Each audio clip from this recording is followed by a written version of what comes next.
آمریکای جنایتکار در ادامه حمایت‌های همه جانبه خود از تجاوزگری رژیم صهیونیستی با نقض آشکار حاکمیت جمهوری اسلامی ایران به صورت مستقیم وارد جنگ با ایران شد و به خاک مقدس ایران تجاوز کرد. این اقدام خصمانه با هدف احیای رژیم در حال مرگ صهیونیستی صورت گرفت، اما نه تنها بی ثمر بود، بلکه موجب گسترش دایره اهداف مشروع و متنوع نیروهای مسلح جمهوری اسلامی ایران خواهد شد و زمینه‌های گسترش جنگ در منطقه را فراهم می‌کند.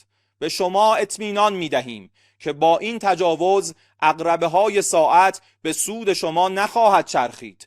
رزمندگان اسلام در پاسخ به این جنایت با عملیات‌های قدرتمند و هدفمند عواقبی سنگین، پشیمان کننده و غیر قابل پیش بینی برای شما رقم خواهند زد. ان شاء الله.